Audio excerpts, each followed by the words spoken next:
Assalamualaikum warahmatullahi wabarakatuh. Perkenalkan, nama saya Hasnat Ikhlasni dengan NIM 240411100030 dari kelas Basis Data C.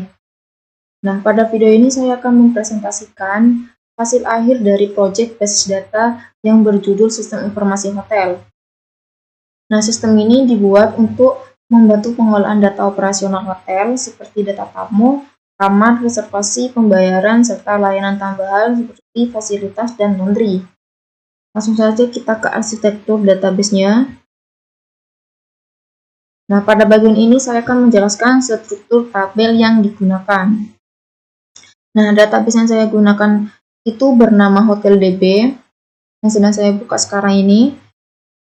Database ini terdiri dari 10 tabel yang dibagi menjadi 3 kelompok utama. Yang pertama itu ada data master, data transaksi, dan data detail transaksi.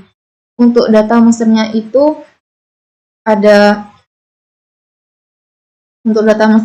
user, tipe kamar, tamu, karyawan, kamar, dan fasilitas. Nah, data ini berfungsi sebagai data referensi yang digunakan dalam proses transaksinya. Selanjutnya itu ada data transaksi. Untuk data transaksinya itu ada di tabel reservasi dan tabel pembayaran. Nah, tabel reservasi ini merupakan tabel utama karena menjadi pusat transaksi yang menghubungkan data tamu, kamar, dan karyawan.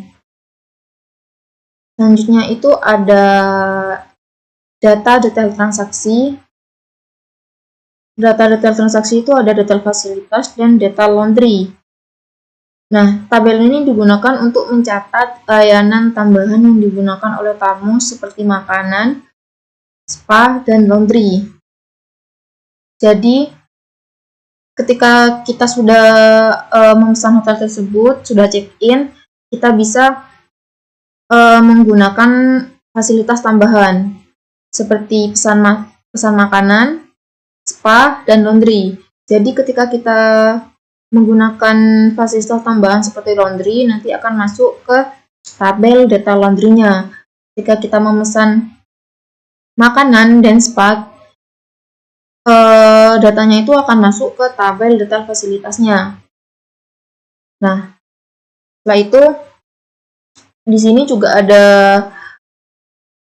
relasi database-nya.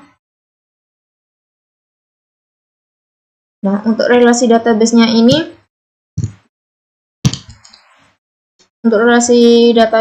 ini ada kamar yang terhubung dengan tipe kamar. Kamar ini terhubung dengan kamar. Lalu di sini juga ada reservasi. Reservasi ini terhubung dengan tabel tamu, karyawan, kamar, detail fasilitas, data laundry, dan pembayaran. Jadi reservasi ini adalah tabel utamanya, tabel pusatnya gitu. Terus di sini juga ada detail fasilitas. Detail fasilitas ini terhubung dengan tabel fasilitas dan tabel reservasi. Lalu untuk tabel detail laundry-nya ini terhubung dengan tabel reservasi dan tabel fasilitas. Nah, dengan relasi ini seluruh data saling terhubung sehingga integritas data dapat terjaga.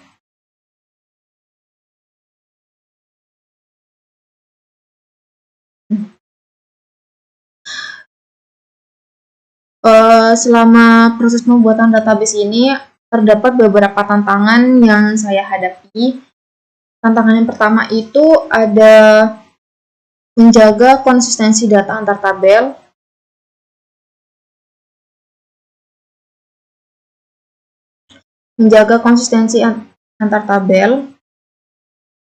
Karena di situ banyak tabel yang saling berhubungan, maka diperlukan desain relasi yang benar agar tidak terjadi data yang tidak valid atau tidak terhubung. Nah, untuk tantangan yang kedua itu jumlah datanya sangat besar. Jadi tabel reservasi dan pembayaran memiliki hingga 1000 data memiliki 1000 data, sehingga perlu diperhatikan performa query agar tetap efisien. Nah, untuk tantangan yang ketiga itu ada pengelolaan layanan tambahan seperti laundry.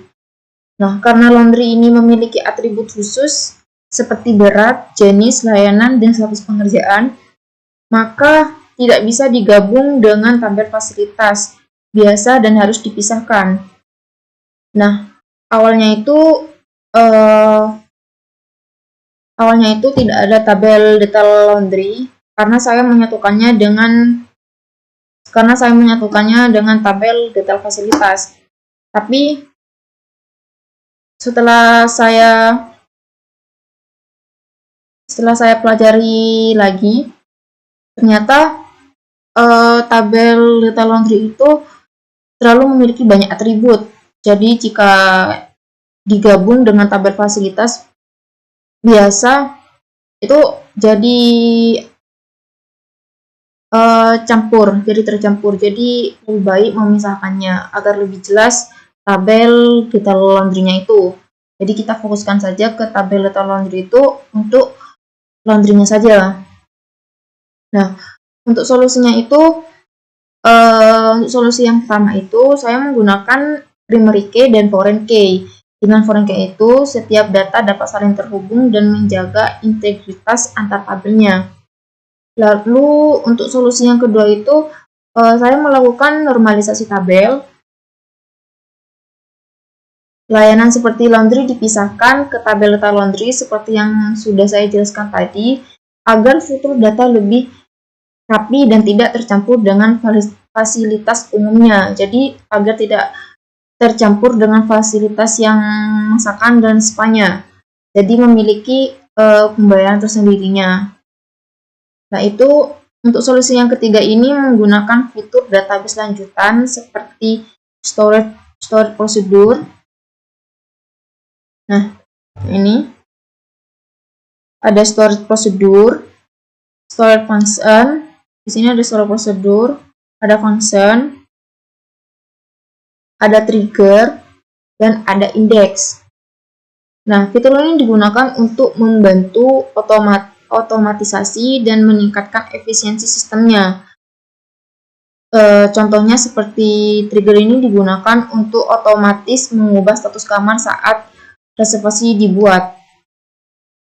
Selanjutnya itu untuk prosedur ini digunakan untuk menampilkan reservasi berdasarkan status, dan function ini digunakan untuk menghitung biaya laundry dan lama menginapnya. Nah, untuk yang terakhir itu ada evaluasi performa. Nah, pada bagian ini saya melakukan pengujian performa query menggunakan explain pada tabel reservasi yang memiliki jumlah data besar. Nah, kita lihatkan saja contohnya.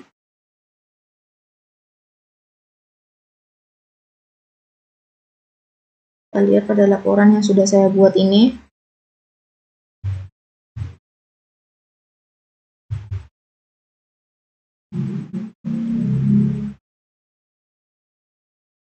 Nah, di sini. Nah, pada bagian ini sebelum menggunakan indeks ini, ya bagian ini sebelum menggunakan indeks ini, tipenya ini all dan key-nya ini null. Jadi pada kondisi ini, database melakukan full table scan, yaitu membaca seluruh data pada tabel reservasi untuk mencari hasil yang sesuai. Hal ini membuat proses pencarian menjadi kurang efisien. Setelah itu, setelah menggunakan indeks di sini membuat indeksnya terlebih dahulu, pembuatan indeks. Setelah itu kita cek hasil setelah menggunakan indeksnya. Nanti akan berubah menjadi tipenya ini ref dan key-nya ini index status. Berubah menjadi index status. Nah, jadi database tidak lagi membaca seluruh data, tetapi langsung menggunakan indeks. Hal ini membuat proses pencarian menjadi lebih cepat dan lebih efisien. Dari hasil pengujian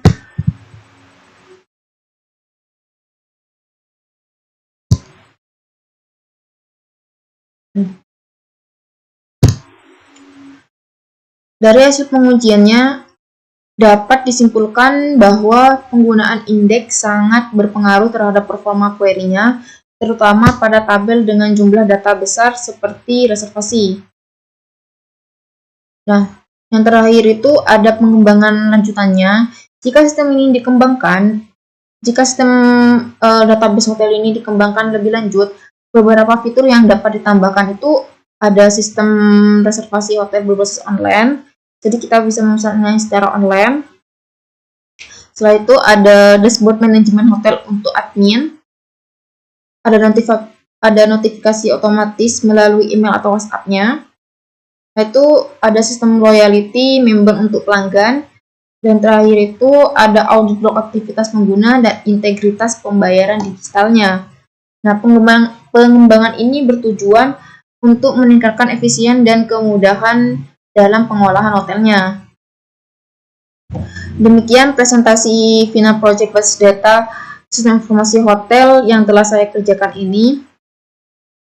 Wassalamualaikum warahmatullahi wabarakatuh.